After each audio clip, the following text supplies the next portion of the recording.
Innahu nahana, bahwasanya beliau melarang kami, an yastanjiya ahaduna biyaminihi, untuk istinja, melarang kami untuk bercebok dengan tangan kanan.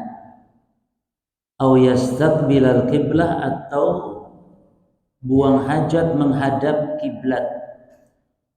Wa naha 'ani rawsi wal 'idham, dan Nabi melarang bercebok dengan kotoran binatang dan tulang.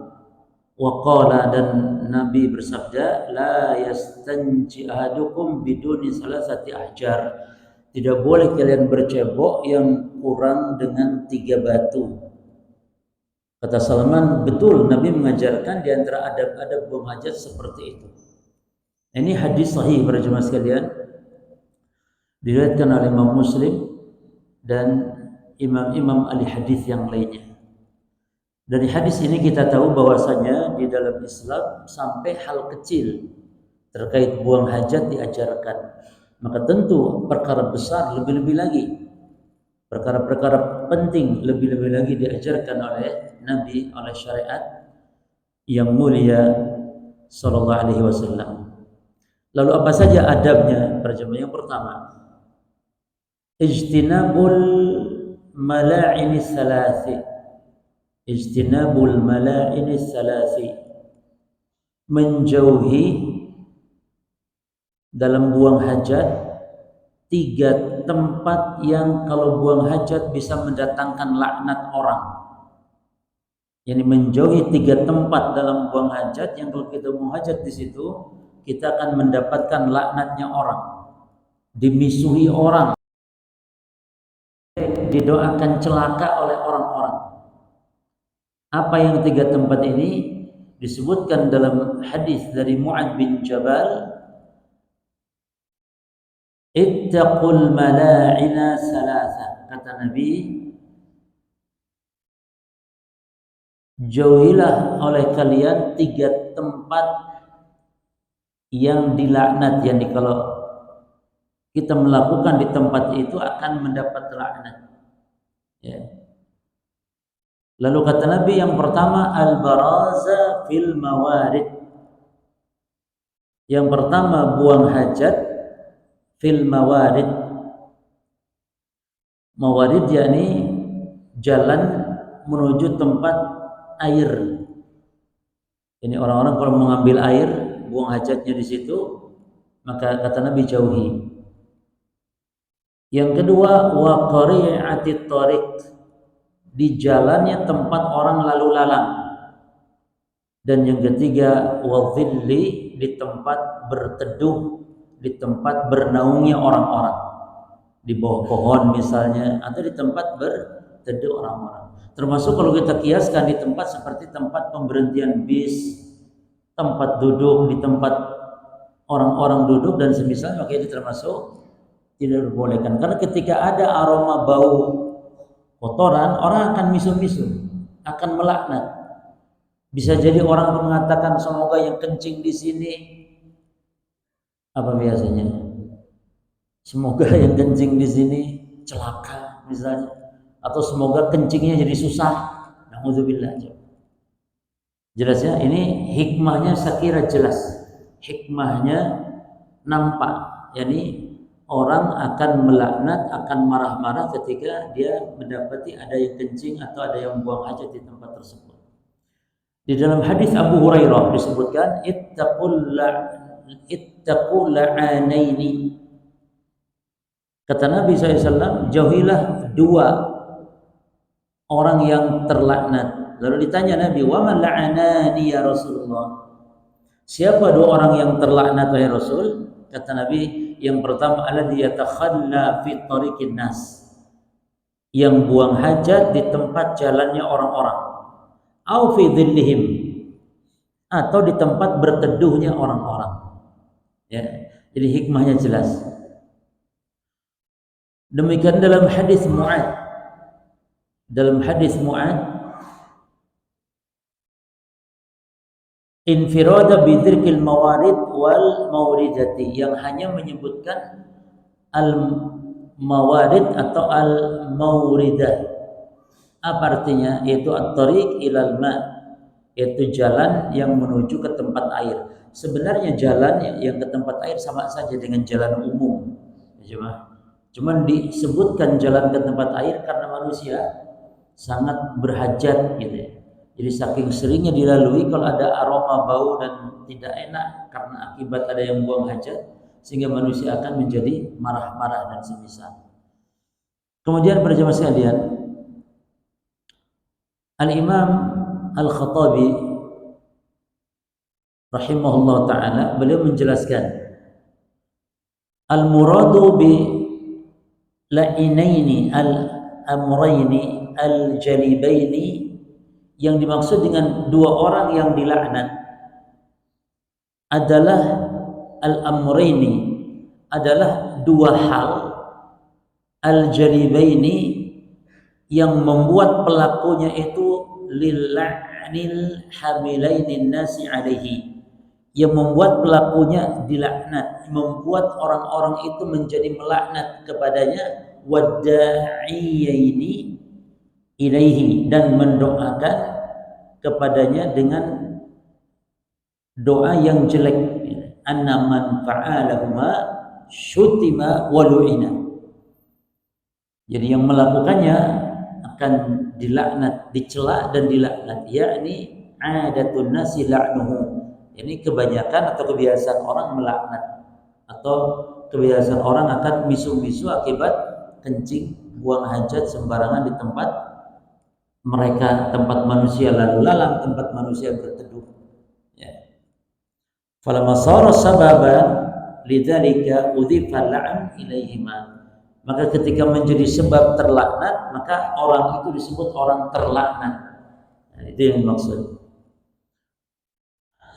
Kemudian para jemaah sekalian, wa ilatun nahi, dan sebab larangan anit takhalli, untuk buang hajat. Buang hajat disebut takhalli, artinya tempat kosong. Karena orang yang buang hajat itu, ya, ini kenapa orang yang buang hajat disebut takhalli, atau buang hajat disebut takhalli, ya. Ini artinya tempat kosong. Karena orang yang buang hajat biasanya akan mencari tempat yang sepi, sehingga dia buang hajat di situ. Secara umum demikian. Nah, sebab larangan buang hajat fi hadhil mawadi as-salasati, sebab larangan buang hajat di tempat yang tiga seperti tadi, tempat orang mau ke air, tempat orang berlalu lalang, atau tempat berteduhnya orang. Ini adalah anna takdzir hadhil mawadi', bahwa mengotori, ya, wa tanjisaha, dan membuat tempat itu najis, bil qadar, dengan kotoran, fihi, di dalamnya terdapat idza'un. Perhatikan ikhwan, idza'un, terdapat perbuatan mengganggu lil mu'minin, kepada orang-orang yang beriman. Ini haram mengganggu saudara kita yang mukmin. Wa idza'uhum muharramun binasil kitab, dan mengganggu orang-orang beriman haram berdasarkan nas Alkitab. Jadi bentuk gangguan itu banyak macamnya. Hatta termasuk hal yang kadang diremehkan, ya kawan, khususnya para pemuda, para remaja, adalah kalau sepeda motor lalu knalpotnya diracingkan, apa namanya diracingkan itu, digorok sehingga menjadi bunyi yang tidak karu-karuan.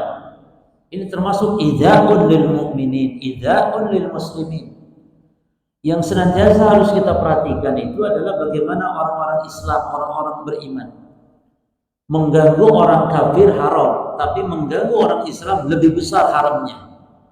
Membunuh orang kafir haram, dosa besar. Membunuh orang Islam lebih besar lagi dosanya. Yang harus kita selalu perhatikan ini, kita mengganggu pertama orang Islam. Mengganggu orang Islam tidak perbuatan kita ini.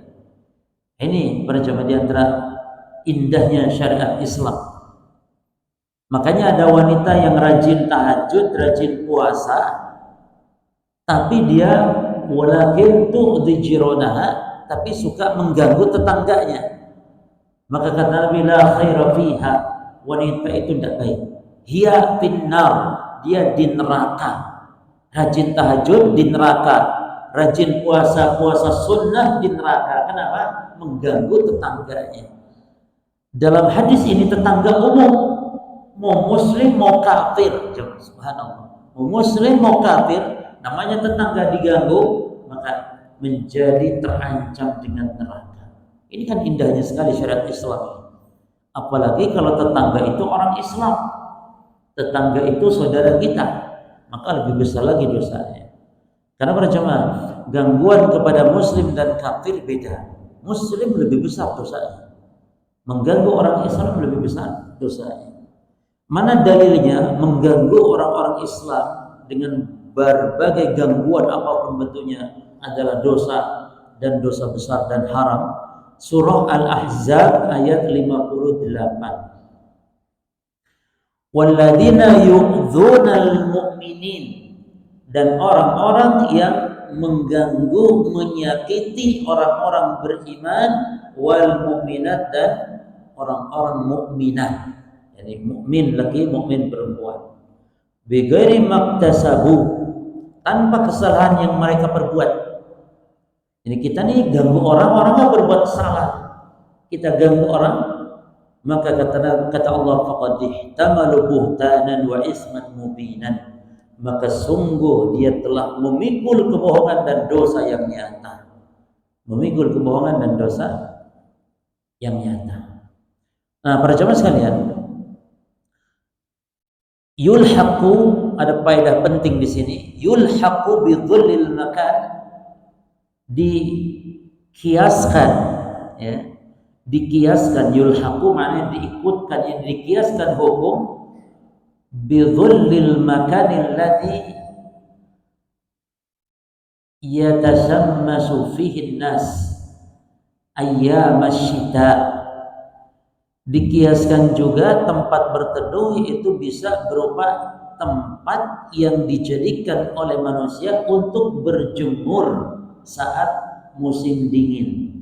Ini kalau musim panas matahari misalnya berteduh, demikian pula kalau musim dingin orang-orang biasanya berjemur, biasanya, maka dikiaskan tetap sama. Intinya di situ orang banyak melakukan aktivitas. Orang berteduh, orang berjemur, orang nunggu bis, orang nunggu taksi, orang nunggu angkot, ya, halte bis, sama berjemaah. Wa ala hadza fala yazuju takhanni, dan itu kita saksikan sering jemaah. Antum lihat sekitar. Di tempat berhentian bis bau pesing dan ada bekas kencingnya di situ, naudzubillah. Ya mungkin mereka kencingnya, walaupun kencingnya di waktu sepi, mungkin jam 2 tengah malam atau jam malam gak ada orang, cuman itu nanti besok paginya, siangnya dibuat berteduh orang.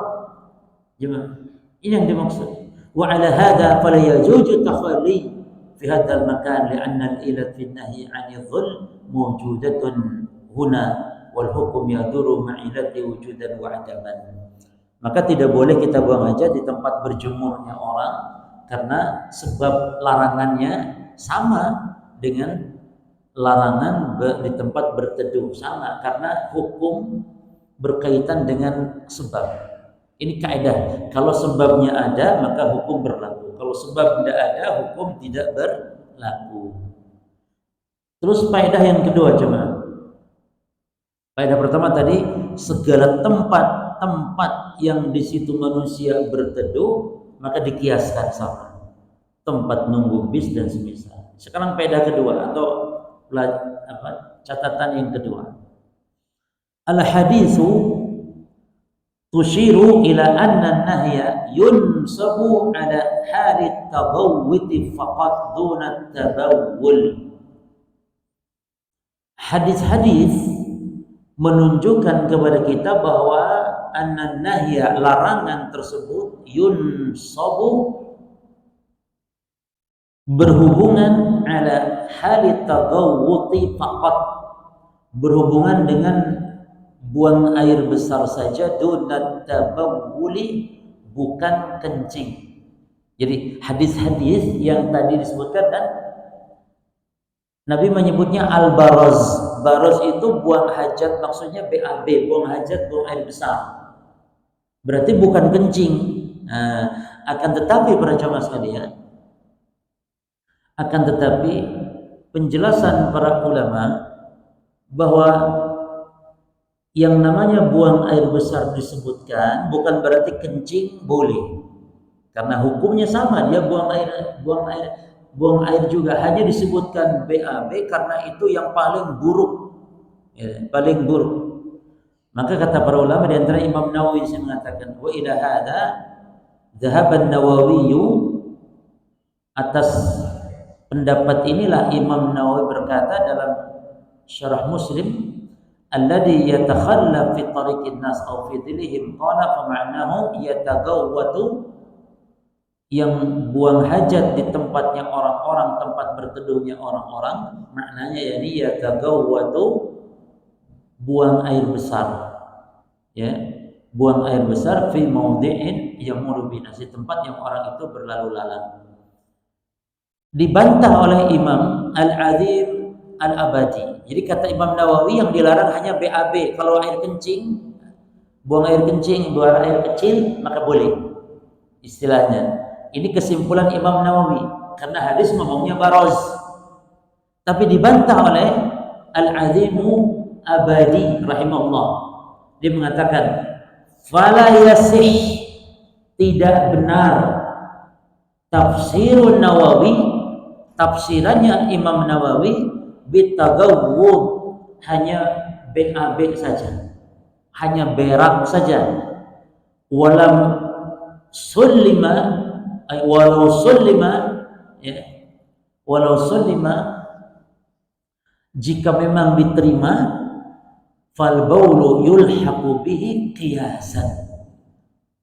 Jadi kalau memang diterima artinya memang dalam hadis cuman BAB saja, tapi kencing pun fal baulu yulhaqu bihi, maka kencing juga dikaitkan, diserupakan, disejajarkan dengan BAB, kiasan, sebagai bentuk kias, dikiaskan. Wa qala wa qad alimta anna al-murad bit takhali at-tafarrudu li qada'il hajah dha'iqan abaulan, karena yang disebut takhalli artinya buang hajat dalam kitab-kitab fikih, itu yang dimaksud bukan hanya BAB. Yang namanya buang hajat ya masuk di dalamnya apa? Kencing, jemaah. Ya. Namanya buang hajat ya kencing, ya BAB, buang hajat. Makanya kalau kita masuk toilet sebenarnya yang benar, ya, masuk toilet umum yang berbayar itu sebenarnya tidak harus dirinci BAB 3.000, kencing 1.000 misalnya, nggak usah dirinci begitu. Mau BAB, mau kencing, pokoknya 2.000 sama, karena yang namanya BAB ya kencing yang BAB sebenarnya. Walaupun mungkin jatah air. Makanya jemaah, sebenarnya kita masuk toilet umum bayar itu sebenarnya di situ ada unsur goror, ada unsur ketidakjelasan. Sebenarnya goror itu kan sistem muamalah yang haram. Goror itu nggak jelas. Beli kucing dalam karung itu goror. Hanya goror seperti ini boleh, jemaah. Goror seperti ini yang tidak disengaja dan goror yang kecil, sifatnya kecil dan tidak disengaja, maka ini boleh. Ya. Goror yang tidak sengaja, contohnya jenengan kalau beli janinnya kambing itu haram, goror.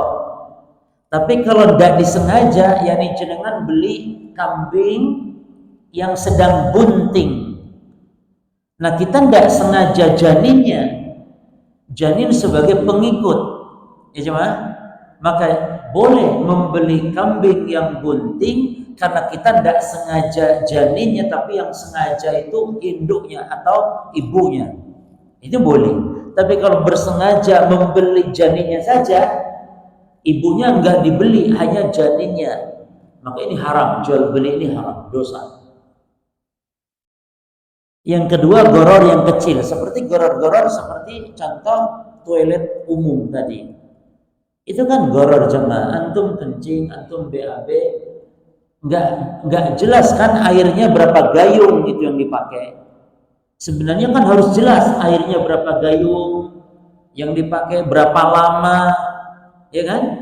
Harusnya BAB 5 menit 7 gayung 2000 misalnya, harusnya begitu, tapi itu tidak mungkin, itu hal yang sulit, maka goror seperti itu dibolehkan. Contoh antum beli rumah, itu ada gorornya, tapi goror yang boleh apa itu? Kita tidak tahu pondasi rumah ini. Antum beli motor, beli kendaraan, tidak tahu dalaman mesinnya, itu goror yang boleh, karena tidak mungkin dan sulit kita untuk meneliti ya dalam, tapi yang nampak, goror yang nampak baru itu tidak boleh.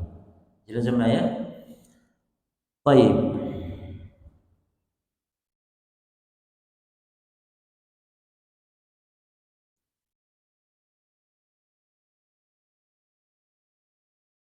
Demikian pula kata-kata baroz, ya. Jadi enggak khusus BAB saja,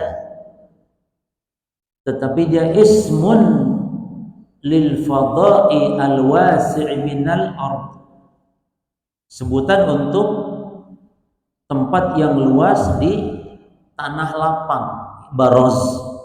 Sehingga siapa yang baroz artinya buang hajat, buang hajatnya umum, karena bisa BAB, bisa buang air kecil, ya. Terus ada lagi catatan para jemaah. Sabata anna nabiyya sallallahu alaihi wasallam kana yastatiru inda qada'i hajatihi. Bahwasanya Nabi kalau buang hajat, beliau itu yastatiru, bersembunyi, inda qada'i hajatihi bi haishi, di balik pohon nakhlin, pohon kurma. Wal haishu, sementara yang namanya pohon kurma, lahu dhillun,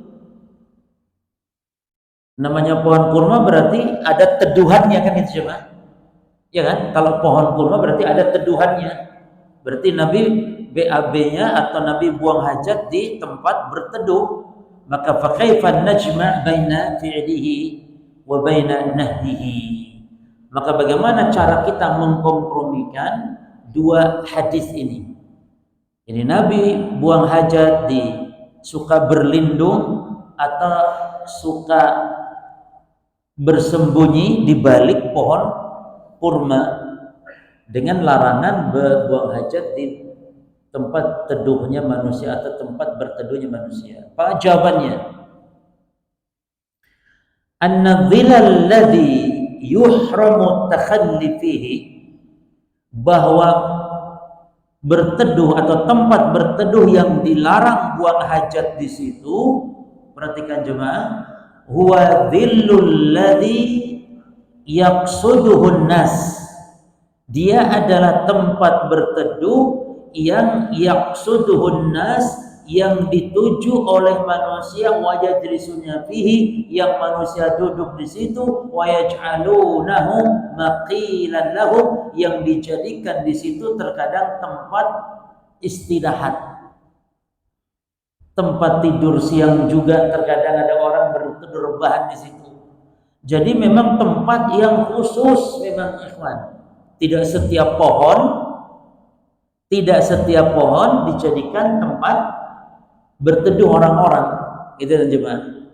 Tapi ada pohon yang khusus memang dijadikan kebiasaan orang berteduh di situ. Adapun perbuatan Nabi, fayuhmal ala anna hadza dhilla ghairu maqsudin wala marghubin fihi. Adapun Nabi kalau buang hajat di balik pohon kurma ini memang bukan tempat berteduh yang biasa orang gunakan untuk berteduh, bukan. Jelas di sini jemaah? Demikian cara untuk mengkompromikannya. Baik. Sekarang yang kedua, adab yang kedua, an-nahyu 'anil bauli fil ma'ir raqid. Dilarang buang air kecil. Nah, perhatikan lafaz buang air kecil. Ini juga bukan berarti BAB nggak boleh. Kalau buang air kecil sudah nggak boleh, apalagi BAB gitu cuma. Terus kalau disebutkan BAB, buang air kecil masuk di situ. Karena makna BAB buang air kecil. Ya. Makanya orang kalau BAB mesti kencing. Walaupun tidak setiap kencing harus BAB. Cuman kalau kencing dilarang, BAB tambah dilarang karena kencing lebih ringan. Ya. Dilarang buang air kecil fil ma'ir raqid, di air yang diam, alladzi la yajri, yang tidak mengalir. Ya, dan ini saya kira jelas larangan ini kenapa coba ya. Anna Rasulullah SAW nahan an yubala fil ma'ir raqid. Nabi melarang buang air kecil di air yang tidak mengalir. Sebabnya sangat jelas. Yaitu apa berjemaah? Ya air yang tidak mengalir biasanya digunakan orang untuk mungkin berbagai kebutuhannya, kalau kencing di situ menjadi najis, menjadi kotor. Atau air yang tidak mengalir, kencing di situ, BAB di situ, airnya kotoran, ya tidak teralirkan sehingga akan menjadi pencemaran. Ini jelas sekali. Cuman yang aneh para jemaah, yang aneh dari Imam Ibnu Hazm, Nabi melarang kencing kan jemaah katanya. Ya, kencing. Berarti kalau kencing di air yang diam. Berarti kalau kencingnya di botol, kencing di botol, lalu air kencing yang ada di botol dibuang di air yang diam tadi, boleh. Karena yang dilarang kan kencing. Ya coba, kencing langsung di situ. Ini kata Imam Ibnu Hazm. Dan itu saya kira menurut antum gimana pendapat beliau? Jelas salah. Karena yang dimaksud Nabi bukan masalah kencingnya saja di situ, tapi ilat sebabnya itu akan ada pencemaran. Nah sekarang kencing walaupun tidak di situ, tapi kencing di botol, di wadah, dibuang di situ kan sama saja. Karena sebabnya yang penting. Di situ loh madhab dohiri, lemahnya madhab dohiri. Jadi dohiri itu madhab yang dia hanya melihat dohir hadis. Perintah pasti wajib, sudah apapun wajib. Ya, itu dohiriyah, maka disebut madhab dohiriyah. Dohir, yakni berpendapat dengan selalu melihat dohirnya hadis, dohirnya nas. Imam Ibnu Hazm, seorang ulama yang dikenal pada zaman Imam Ibnu Hazm ini, kritikan pedasnya kepada para ulama ketika berbuat keliru dan semisal. Jadi lisannya sangat tajam sekali. Ini diantara khas Al-Imam Ibnu Hazm. Beliau ulama ahli sunnah wal jamaah. Punya kitab namanya Al-Muhalla, kitab tentang fikih. Ya. Imam Ibnu Hazm rahimahullah.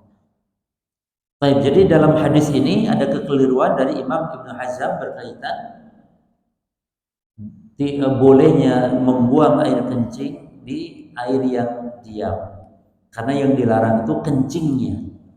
Ya jemaah. Baik. Qala An-Nawawi rahimahullah. Baik, saya belum baca bagian atasnya. Jadi ilatnya dhahirah, nampak. Wa annal baul fil ma'i daim madannatu tanjis.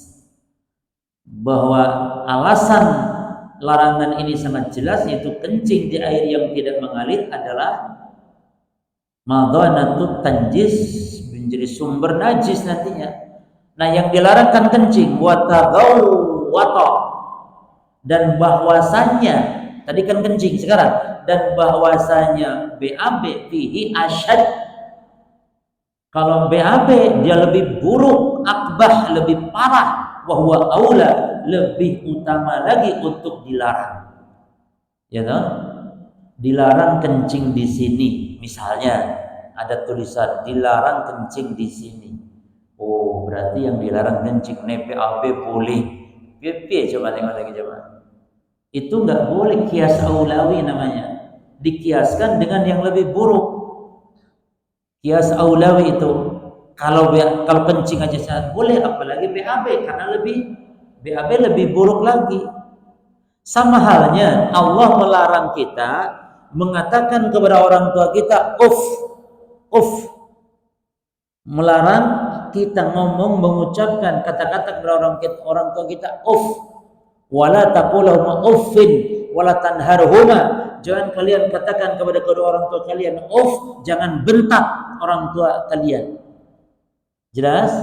Jadi uff nggak boleh, membentak nggak boleh. Uff itu kalau orang Indonesia ini uff ini orang Arab. Biasanya orang Arab kalau kalau kita, kalau orang Indonesia kalau orang Arab uff. Orang Arab misalnya, "Nak, tolong bapakmu belikan ini, tolong bantu bapakmu ini." Orang Arab kalau malas uff. Orang Arab itu. Tapi orang kita apa? "Nak, tolong beli." Itu sudah dosa besar. Hati-hati itu, dosa besar. Membentak dosa besar. Nah, lalu ada orang yang berpikiran begini, yang dilarang kan cuman membentak, yang dilarang cuman uff. Berarti nek menampar orang tua dengan tangan boleh tidak? Coba. Boleh kalau menampar, kan yang dilarang cuman uff. Kan menampar nggak dilarang oleh Allah. Mana dalil menampar? Nggak ada. Yang dilarang kan cuman uff. Kira-kira betul nggak pendalilan seperti ini? Batil, karena menampar lebih buruk dari uff. Kalau uff saja dilarang, apalagi menampar orang tua, apalagi membunuh orang tua. Nah, coba. Jadi yang kecil saya dilarang, kencing kecil, BAB lebih besar. Gitu. Jadi ini kias aulawi namanya. Qala Nawawi, Imam Nawawi berkata, "Fa in kana al-ma'u katsiran jariyan lam yahrumil baulu fihi." Berarti mafhumnya kata Imam Nawawi, kalau airnya ngalir, airnya banyak, maka boleh kencing di situ. Karena yang dilarang ketika airnya diam tidak mengalir. Walakin akan tetapi al-aula yang afdal istinabu. Tetap jauhi gitu ya. Tetap jauhi walaupun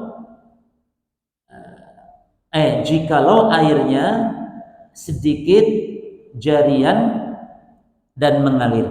Jadi airnya, artinya kata Nawawi, kalau airnya banyak dan mengalir, tapi kalau airnya sedikit walaupun mengalir lebih baik hindari. Karena airnya sedikit ya.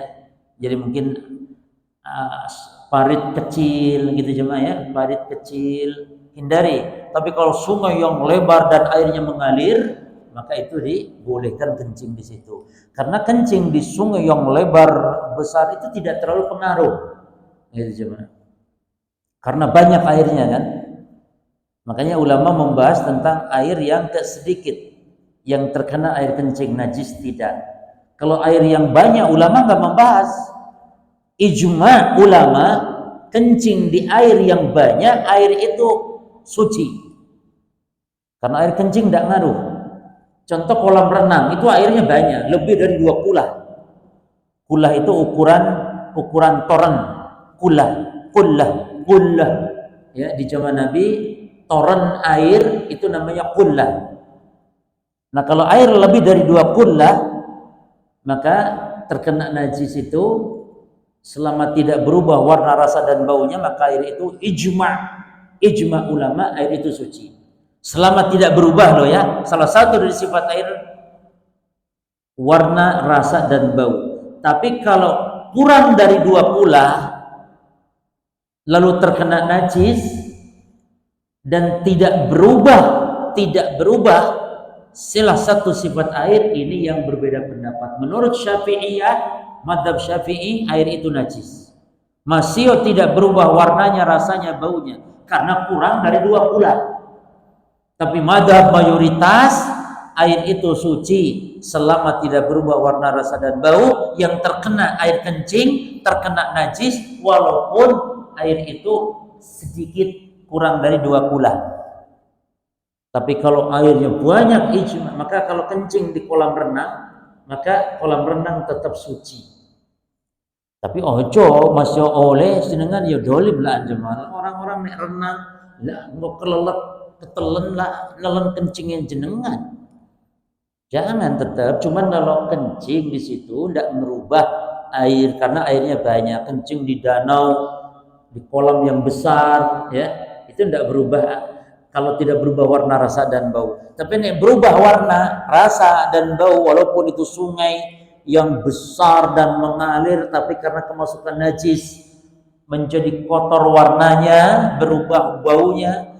Terus jemaah tolong perhatikan, air walaupun bau najis, bau bangkai ya, tapi tidak kemasukan apapun dari benda-benda najis, tapi baunya bau najis, bau bangkai misalnya, maka air itu suci. Jelas. Jadi air itu berubah warna, rasa dan bau kalau kemasukan apa? Kalau kemasukan najis maksudnya, berubah warna, rasa, bau. Tapi ada air kan tidak kemasukan najis apapun, tapi kok bau. Maka air yang bau suci, boleh wudu, boleh mandi. Kan ada jenengan gali sumur warnanya asin, tidak masalah, air itu suci. Atau gali sumur kok bau, tidak masalah, air itu suci. Kecuali kalau ada bangkai masuk, air jadi bau. Berarti ada bangkai masuk di situ, bangkai tikus masuk di sumur, lalu sumur jadi bau. Najis enggak? Najis. Sehingga diambil bangkainya, lalu disterilkan. Ketika hilang baunya, boleh dipakai lagi. Termasuk kalau bangkai tikus atau yang lain jatuh kepada minyak, maka itu dalam syariat bagaimana jemaah? Ambil bangkainya dan buang yang di sekitar bangkai, lalu minyak sisanya boleh digunakan, atau mentega, minyak samin atau yang semisalnya. Jelas ya? Jadi jangan dibuang minyak kabeh, eman, tidak boleh. Eman mubazir itu, tidak boleh. Tapi manfaatkan.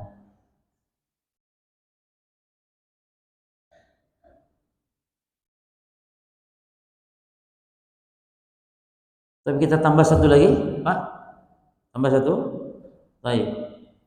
Karahiyatu makruh dukhuli makani qada'il hajah, masuk ke tempat buang hajat, toilet dan semisal, bisyai'in fihi dzikrullah.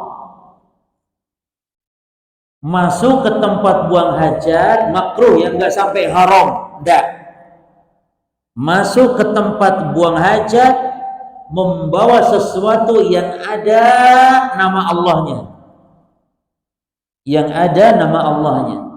Ini demi menjaga siyanatan lismillahi ta'ala anil ihana, bentuk menjaga asma Allah dari penghinaan wa ibtidal, ya, dari pelecehan.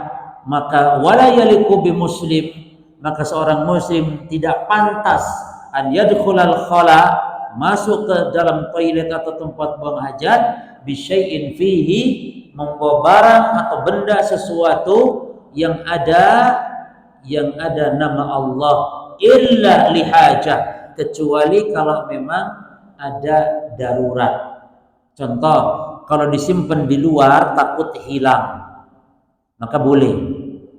Jelas ya? Mushaf Al-Quran, mushaf kalau disimpan di luar takut hilang, maka boleh mushaf dibawa ke dalam toilet dengan alasan karena darurat. Tapi kalau tidak, bisa dititipkan, bisa disimpan dan aman misalnya, ya. Apa ada orang yang nyolong mushaf? Lu ono jemaah. Ada. Kalau masalah mushaf, kalau apalagi mushafnya mungkin bagus dan semisal, ya. Dikatakan oleh para ulama, maka hati-hati kalau kita ada baju, kaos yang suka ada tulisan di situ.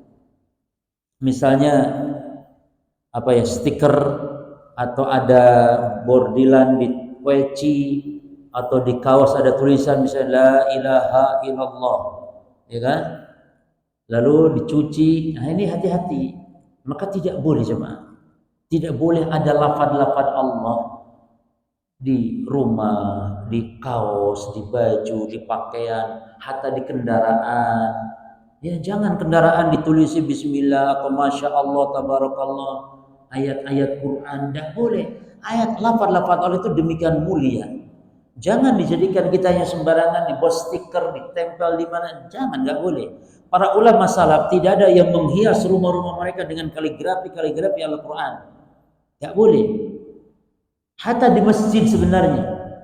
Masjid sebenarnya tidak ada Asmaul Husna, lafaz-lafaz, ornamen-ornamen Al-Quran, tidak ada perbuatan para sahabat. Adapun Masjidil Haram sekarang bukan contoh, bukan sebagai barometer Masjidil Haram. Makanya jemaah, masjid-masjid di Saudi Arabia itu tidak ada.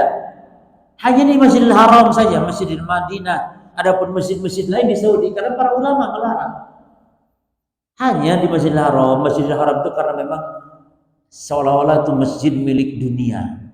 Jadi pemerintah Saudi kadang-kadang tidak bisa nolak pemerintah Saudi. Ada mungkin hadiah dari negara Islam mana untuk memberikan di Masjid Nabawi, memberikan kenang-kenangan sehingga membuat itu banyak, itu semua dari para negeri-negeri kaum muslimin itu berjemaah. Seperti negeri Turki ngirim ornamen ini, sehingga Masjidil Haram menjadi masjid yang campur aduk dari berbagai bangsa ininya itu. Ya. Ornamen dan sebagainya. Jadi sebenarnya tidak boleh. Makanya apalagi pakaiannya peci ada tulisan la ilaha illallah, tidak boleh.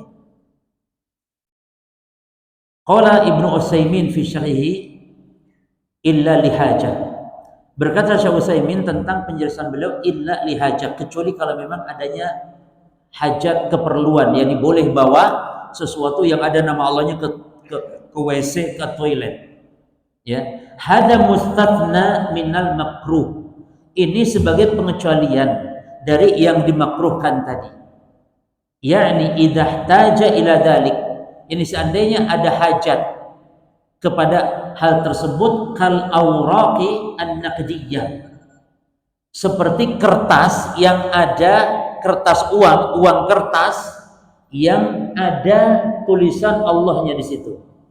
Kan ada uang kertas para jemaah, ada tulisan Allahnya. Contoh uang real Saudi Arabia itu ada tulisannya, misalnya nama rajanya Abdullah, itu nama presidennya lah, ada kan Malik Abdullah, itu kan ada nama Allahnya di situ, ada Abdullah, nama Allahnya ada. Nah, ini uang boleh dibawa karena ada hajat. Karena kalau uang disimpan di luar, coba disimpan di luar hilang, maka boleh dibawa. Allati fiha ismullah, ya, uang kertas yang ada nama Allah. Li'annana law qulna la tadkhulu biha, karena kalau kita katakan tidak boleh masuk dengan membawa uang tersebut, ya, maka sarat urdatan linnisyan, maka bisa jadi nanti khawatir akan lupa atau akan dicuri orang misalnya dan semisalnya. Wa ammal mushaf, adapun mushaf, fala nasyukku fi tahrimid dukhul bihi, maka tidak ragu lagi mushaf haram membawanya ke dalam toilet ila makan qada'il hajah wa alaihi ahlul ilm, sebagaimana perkataan para ulama. Lakinnahum akan tetapi mereka ulama ajazu membolehkan dukhula bihi, memasukkan, membawa mushaf, in kana yukhsha alaihi sariqah, dikhawatirkan akan dicuri orang kalau disimpan di luar. Jelas? Baik.